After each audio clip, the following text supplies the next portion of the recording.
Okay, here we are back with the '01 Honda Civic, or it's actually an Acura EL, made in Canada only, but it's exactly like a Honda Civic. And the job today, or well, it's been a week now, the job this week is to change the head gasket, which failed on me and was blowing bubbles into the coolant, and then blowing the coolant out into the overflow can. So this overflow can here it's actually full right now. And yeah, it was when I took this off, you could clearly see bubbles rising up to here just like crazy. And I was starting to blow. Once it got low on coolant, I got cold air, no heat coming out of it, so I decided to finally change the head gasket. It's been doing this for about a year. I've just been ignoring it and keeping it filled up. Anyhow, so I've got the exhaust manifold off. I've got this cooling housing piece here detached. I've got the intake manifold more or less off. I'm hoping I can tip the head this way a bit and disengage the last quarter inch of the studs for that. I'm hoping. And then I got to the time, everything was going smooth. I got all that stuff done. I got to the timing belt, so the power steering's off, all that. I got to the timing belt, which while I'm in here, I'm going to change and put on a new timing belt and a new water pump because it's overdue. It's supposed to be done every 100,000 kilometers or 7 years, whichever comes first. And this has got 270,000 kilometers on it, and it's never been done. So it's overdue. So I got a new belt in this kit here. It's upside down. Oh no, it isn't. Oh yeah, it's a belt, a water pump, and a tensioner, and some seals and stuff. So it all comes as a kit. The two kits, the gasket kit for the motor, plus the water pump, timing belt, the tensioner kit. This gasket kit includes the head gasket. The two combined were $650. Okay, so everything was going along smoothly. Then I got to the timing belt, and I pulled off the upper engine mount here. And was getting ready to I took off the upper timing belt cover. And I was going to take off the lower timing belt cover, but of course you have the harmonic balancer, or otherwise known as the crankshaft pulley, which all the pulleys ride on. And that is, let me turn my light on. Oh, it's kind of bright. You can hear the hissing air here behind me. That's that guy over there. And this little bolt stopped me for 5 days. I kid you not. 5 days I've been messing around with this one little bolt here. And so I thought, okay, it's only on, the book says it's on with 181 foot-pounds of torque. That doesn't sound like a big deal. So the first thing I tried was a cordless impact gun. It wouldn't budge it. Okay, and then I tried jamming a screwdriver into the flywheel like they say, and that I couldn't get that to work very well. So you can see the big hex opening, or the big hex on this pulley. That's to hold it from moving. You can buy from Honda a special tool that does that, or you can go to the plumbing hardware store and buy some plumbing pieces. This is an 1.5 to 1.25 bushing adapter with an 1.25, or sorry, 1.5 T. And I put another one of those. I bought 2 bushings, so they're cheap. And then I put an 1.25 handle on it. So the whole thing looks like that. And it fits in quite easily. I'll just show you. One sec. Goes in just like that. You put it in there. Put the handle over here. Block the handle from coming up with a chunk of wood like I have here. The chunk of wood goes in over top of the handle. I just slid it in the hole of the body there. And now the handle can't come up. And now you can slide your breaker bar and socket into the hole, grab the nut, come out with 2 extensions, and apply force. Remember, this engine turns counterclockwise, so never turn it clockwise, always turn it counterclockwise, and that's the way you also break the bolt loose is to turn your breaker bar out here counterclockwise. All that does is also tighten up all your fittings, so they eventually get so tight that they can't tighten anymore, and now you've locked the flywheel in place, or the pulley in place, and you can torque on the bolt. Okay, I did all that, and I promptly snapped the breaker bar into pieces, which was really nice. So I went from a 300 foot-pound electric impact, which didn't work, to a half-inch breaker bar with 18 inches of extension out to here, and then a 36-inch bar out to here that broke all to pieces. That didn't work. So then I went to an air impact. Little guy, it's supposed to be 450 foot-pounds of torque. This little guy from Canadian Tire, PSI, that didn't work. 3/4 inch. That's what's making all the noise right now. 3/4 inch, I believe it's Pro Point. And it is good for 1,200 foot-pounds of torque. The pressure's getting low, so it doesn't sound quite as strong. It's slowly leaking out here. And it broke the bolt loose in about 1 second. So you can't be there. I wouldn't waste your time with, unless you have access to a 3/4 drive breaker bar setup that's not going to break to pieces when you try to do this, then just go with air. I wasted 5 days, and I broke a bunch of tools, bashed my knuckles, strained my back. It's just not worth it. Get yourself some air. I literally put it on, hit the trigger, and it was done in less than 1 second. So simple. Okay, so now I get to carry on with changing my head gasket. I'll pick this up in a bit when I get the head off. Okay, now that I've managed to get out the crank pulley bolt, the next step was to just snug it back up again gently, so I can get it out easily in a bit. But you have to turn it in the direction of loosening the bolt to get the engine to #1 cylinder top dead center, and I'll just show you how you can do that. So I snugged it back up. Now if you turn the engine counterclock, this is the 1.7 liter single overhead cam. So turn it counterclockwise. It's pretty close there.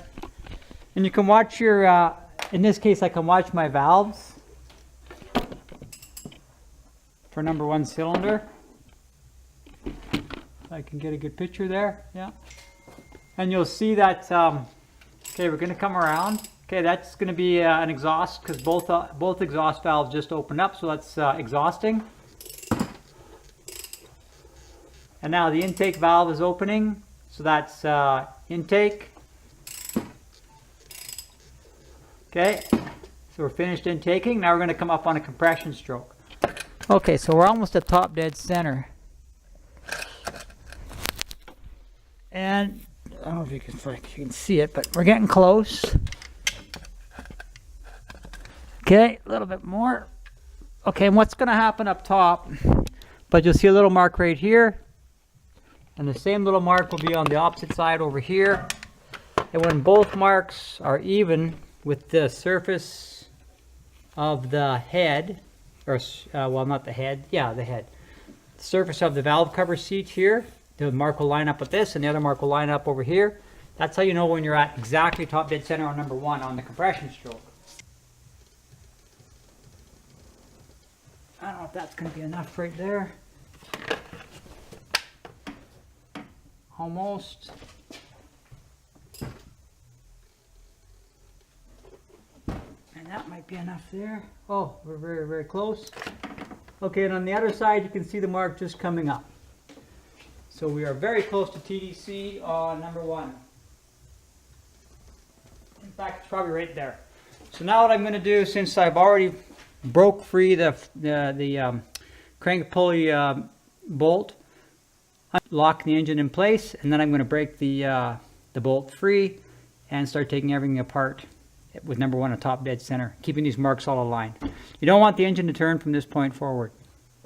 Now that it is exactly at TDC #1 cylinder. Yeah, and this is #1 on this side.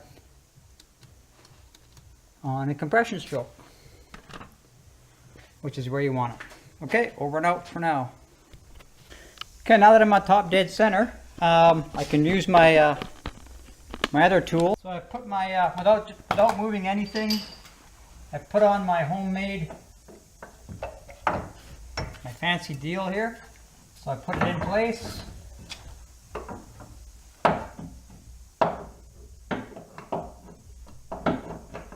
It just happens to actually line up very well. And 300 foot-pound torque impact gun. Take this back off. It's a pretty handy tool for 20 bucks worth of plumbing parts. The nut is out. I'll just leave it in a little bit loosely, like finger tight right now. Okay, it's finger tight. My next job is to take off the lower timing belt plastic cover. I think I have to pull the pulley off to do that. Yes, I do. So no sense putting that on. Okay, over and out. Okay, I pulled off the harmonic balancer or the crankshaft pulley. I just want to show you there's the bolt, the stubborn bolt.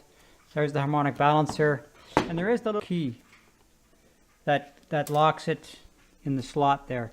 And just don't, when you're pulling it off and stuff, make sure you don't wood drop key. I mean, you can replace them, but who wants to go hunting for one of those? So I'm going to put mine there, put it all together. Just don't lose it. So it's off. And just another note is everything I do, no matter how insignificant the step, gets written on a piece of paper. Doesn't matter.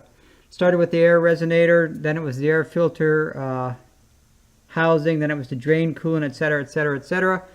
Every single sensor, every single plug, every single bracket, every single bolt gets documented on a piece of paper, and a pencil takes exactly 1 second or 5 seconds per. So I'm at step 44, which is going to be remove harmonic balancer or crankshaft pulley. Crankshaft pulley, and I'll say plus plus key. So there's a note so that I don't forget the key when I put it back. Okay, and the other thing I did is just take a cardboard chunk of cardboard, and every bolt you pull out that you can put somewhere. Take an X-Acto knife here, slice an X in the cardboard to make a hole, and push the bolt through and label it. For example, power steering, 1 bolt of 3. So one of the 3 bolts for the power steering stayed captive in the power steering bracket. Next was an alternator bolt. I put an arrow towards it. Then I had spark plug harness bolts, VTEC module plus main wiring bracket, these 3 bolts. Bracket above fuel injector, these 2 bolts. It's so simple. Just go along and take all your bolts and put them all in and document. Just make a quick note with a marker. I mean, it takes all of 5 minutes. And when you go to put this thing back together, there's a common misconception. People say that once you take these cars apart, they never run the same again after you're done. If you just take your time, like I said, document everything, and videos help. Also, because you can look back in a video and see what, you might be able to get a picture and look, and I've done that before, and see something you've missed or what went where. Yeah, so anyways, so we'll carry on. I'm going to take off the lower timing belt cover, and I'm going to put that on my list. So the next thing here is 45, lower, I'll say plastic timing belt cover, remove. And then I'll say, then I'll take the bolts that do that, and I'll put some X's and I'll put them right in here to finish off that operation. Then I'll move on to the next step. And for every single, I don't care if I have 200 steps and 3 pieces of paper, it doesn't matter. I'm not gonna put this thing back together wrong. Okay, so we're back with the 01 Acura EL or Civic, and I'm just going to pull out and replace the timing belt and crankshaft pulley, which is this little guy here. And the easy way that I find to do that without wrecking anything is to take a drill and drill a small hole. I use this bit actually right here. First I started with this bit, then I went to this bit. I checked the size of it. I measured a small hole, or I drilled a small hole there. Then I made it a bit bigger with this one, carefully. You can't mark the drive shaft surface, and you can't mark the sealing mating surface, or you will have a leak later. So you have to do this very carefully. Take your time. Get yourself well positioned under the car if the drill starts wandering towards either one of the two surfaces, stop and pick a fresh spot. So then I took a 9-inch wood screw and I screwed it in, and you can see it right. I swear this light is too bright. You can see it right there. I'm going to put the hammer on it, claw hammer, and I am going to pull that seal out.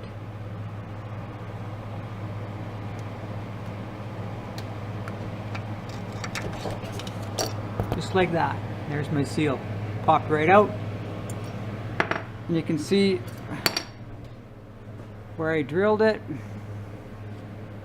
It didn't touch the inner surface, you can see, and it didn't touch the outer surface. It went right through the middle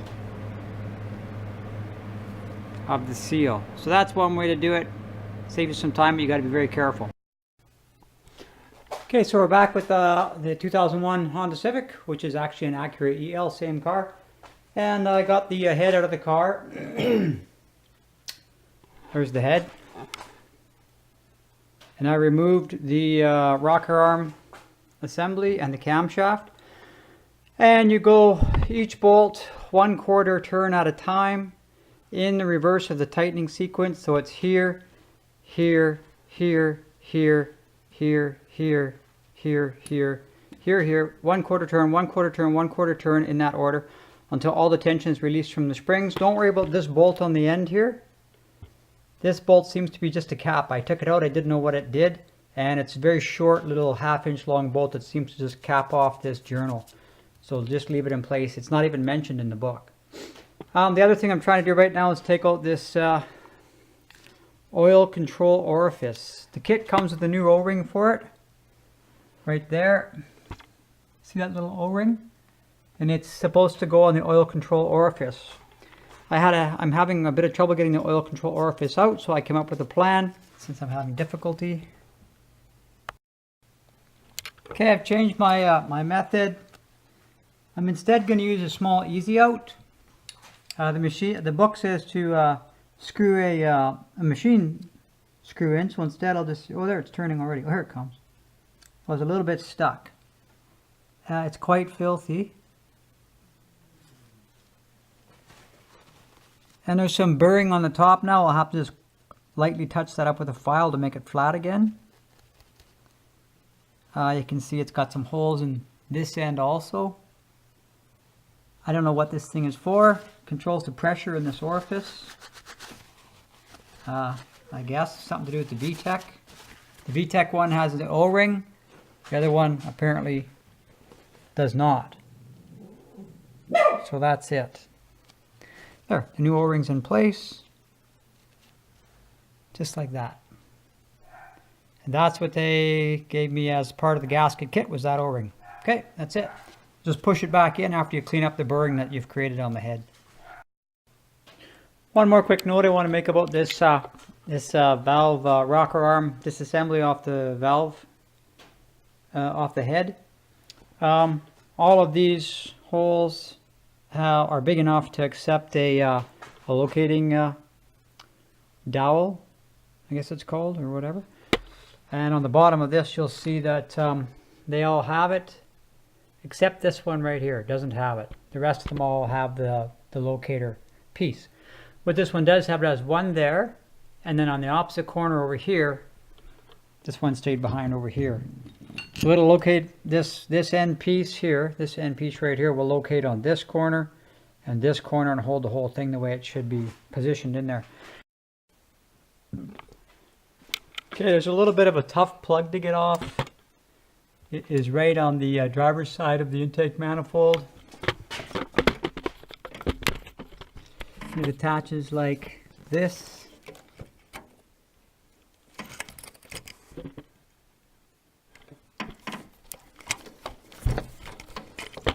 And there's a plug on the bottom of it here that has to plug on with 3 plugs in it. So you feed that plug down first.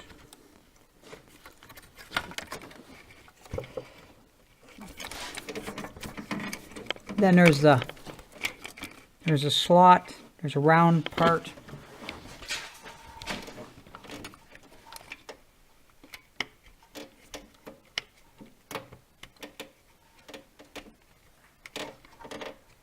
It goes like that. Okay, and there's one last plug to undo.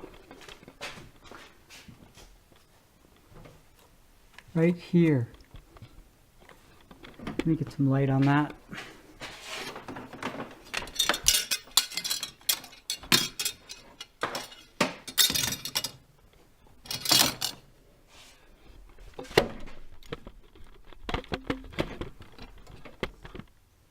The last plug is this plug right here. There's 3 here in a row. It's not this blue one. It's not this white one. It is, what color is it? How does it undo? Every plug's a little guessing game, how it comes undone. So much fun. Okay, that last plug just came undone, and it was this one. It's a triple white. That one right there. Went right on, like so. If you can see it. Anyhow, so now I'm going to just move this whole wiring harness out of the way. My goal is to get this intake manifold off. That's the goal. Okay, this bracket just fell out of this end of the exhaust intake manifold somewhere. Not sure where. Whoops. It's got a couple of Jesus.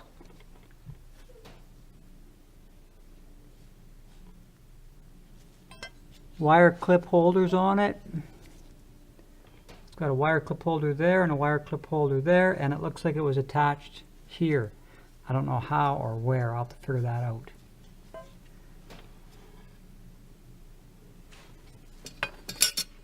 Perfect. But it was sitting in here, sort of like that. Somehow in there. I don't know how it actually came out. We'll find out later. Okay, now I'm going to undo 2 small bolts and take a bracket off here. That's what it looks like underneath. To get this big white plug out here.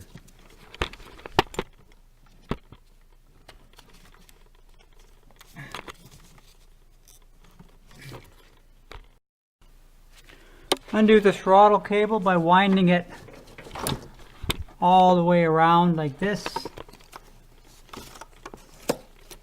Take it right around up to the top here and then slide it out.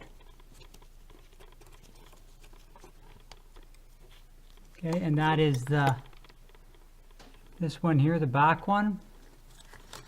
The other one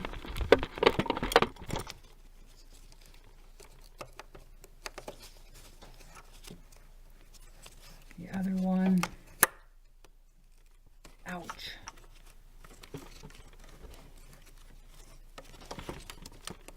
The other one loops in way over here, by this side over here, where my finger is. It's hard to see, I guess. Let me see if I can set this camera somewhere where I can see something. Holy cow. Okay, I'm going to remove this ground wire now from the water bypass body. I'm going to take it off at the body here.